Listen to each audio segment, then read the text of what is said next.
Health is a state of being. It's a state of wellness. It's a state where people feel energetic. They feel happy with themselves. They feel joy.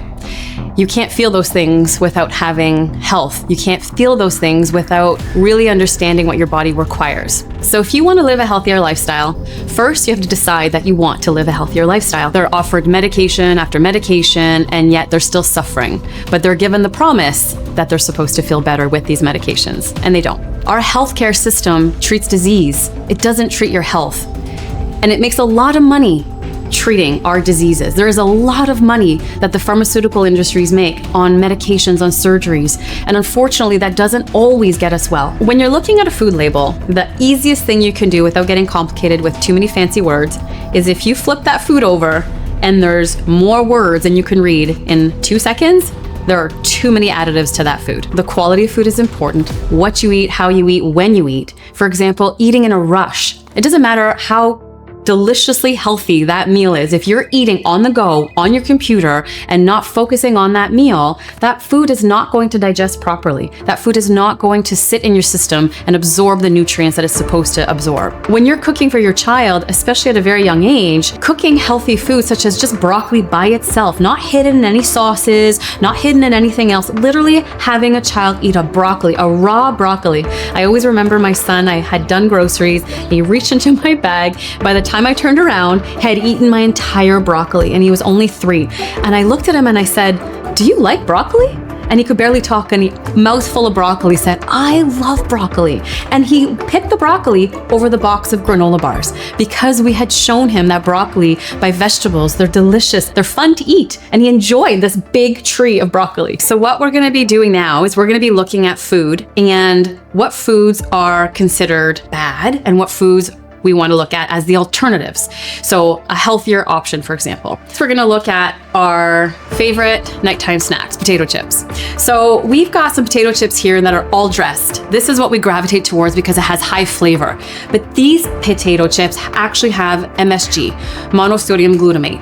It enhances the flavor, but yet it does not create balance in the body. It's not a whole food, and it's not better than a whole potato that only has avocado oil and salt. When you look at these potato chips, the list on the bag is so long that you can't even pronounce half the words on this bag. When we're stuck on eating something that we're used to just because that's what our parents did and we don't ever think about what else we can do, the point of all of this is to show you that you have choices. I think fasting is super helpful because it gives the body the chance to use its energy on things that it usually can't do because it's so occupied from digesting food.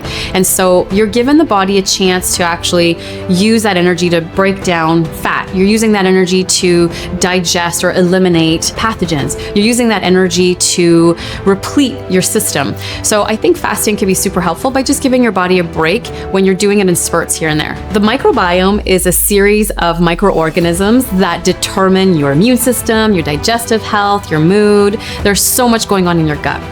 So we figured out how to encapsulate that, and that's called a probiotic. Probiotic is something you take to help replete your microbiome of these microorganisms, these good bacteria, to help with digestion in your immune system. So castor oil is one of these oils that can penetrate the system through the skin layers, 90% through in order to reach the organs. It's a very rare thing for oils to do that. And so when castor oil does that, it can penetrate these organ systems like the liver, especially if you do a castor oil liver pack. You're able to penetrate the liver and assist it directly through transdermal absorption to help detox and support your system that way. There's some really good antimicrobial herbs. One of my favorites is berberine. Berberine is one of these herbs that's an antiviral, an antiparasitic, an antibacterial. It also helps regulate blood sugar. It also has been shown to reduce blood pressure and cholesterol.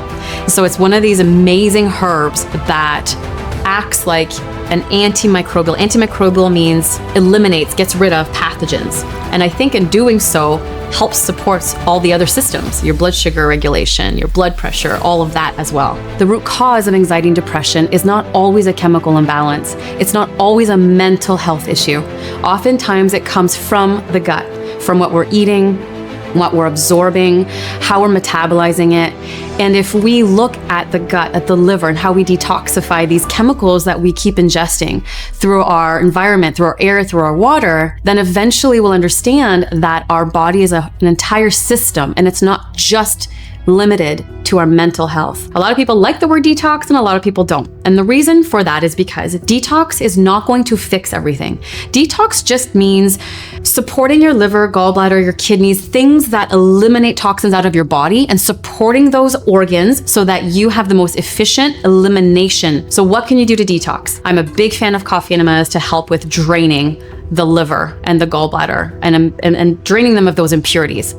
I also think just simply water could sometimes be detoxing. When somebody goes from 1 cup of water a day to 8 cups of water a day, that in itself is detoxing. So when you're cold pressing fresh juices from vegetables and fruits and doing that for a day or two to just really help the digestive system take a rest, kind of like fasting, where it doesn't have to work so hard to digest food every day. That in order to really increase the diversity of your gut, of your microbiome specifically, consuming 40 different plant foods per week was important to help with that diversity. It looks like today you had a fruit, maybe a vegetable, maybe you had some nuts, some seeds, some granola, maybe you threw in a salad for dinner. That's one day. So think of that per week. That's not that hard to achieve.